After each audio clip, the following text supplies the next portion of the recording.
This is VOA News, reporting by remote. I'm David Byrd.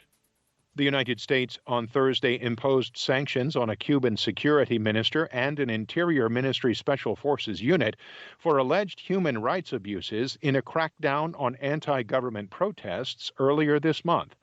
Reuters' Jonah Green reports. Thousands of Cubans staged protests a week ago to demonstrate against an economic crisis that has brought shortages of basic goods and power outages. Hundreds of activists were detained. The U.S. Treasury Department said that the sanctions had been placed on the Minister of the Revolutionary Armed Guards and on an Interior Ministry security unit Washington blames for the crackdown. The Cuban government has blamed the protests mostly on what it calls U.S.-financed, quote, counter-revolutionaries exploiting economic hardships. U.S. officials have acknowledged that the targeted sanctions may not have much impact. Cubans rarely have U.S. financial dealings and seldom travel to the United States, limiting the practical impact of such measures. That's Reuters' Jonah Green. The U.S. House of Representatives has voted overwhelmingly to allow in thousands more of the Afghans who worked alongside Americans in the Afghanistan war. AP's Ben Thomas reports. The yeas are 407.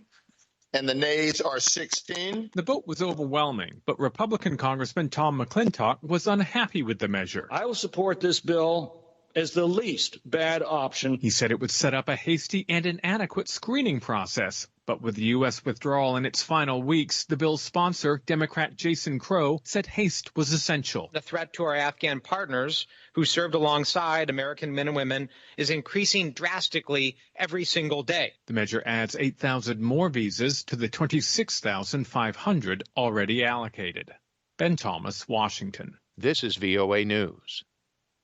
On the eve of the Tokyo Olympics, organizers fired the director of the opening ceremony over a joke he made about the Holocaust. We get more from Reuters' Libby Hogan.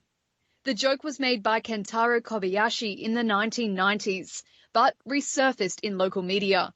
Tokyo 2020 chief Seiko Hashimoto apologized on Thursday for causing any trouble and worry after Kobayashi got the boot. Hours earlier, local news outlets also reported that former Prime Minister Shinzo Abe, a staunch advocate for the Tokyo Games, would not show up at the showpiece event.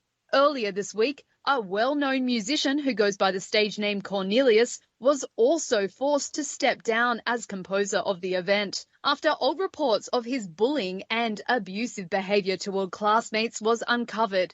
That's Reuters' Libby Hogan. The U.S. Justice Department is setting up gun trafficking task forces in 5 large cities to break up networks bringing illegal guns into those towns. AP's Tim McGuire has details. Attorney General Merrick Garland has formed gun trafficking task forces for Chicago, New York, Los Angeles, San Francisco, and Washington, D.C.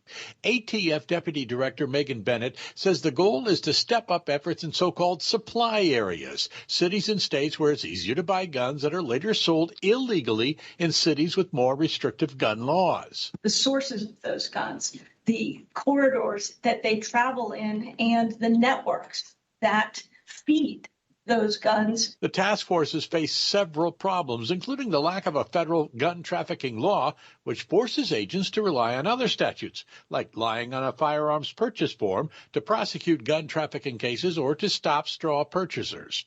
I'm Tim McGuire. Tens of thousands of people rallied in Ethiopia's capital Thursday to support Prime Minister Abiy Ahmed, who has faced criticism for his handling of a conflict that threatens to undermine stability in Africa's second most populous nation. Protesters waved signs condemning the Tigray People's Liberation Front as a cancer.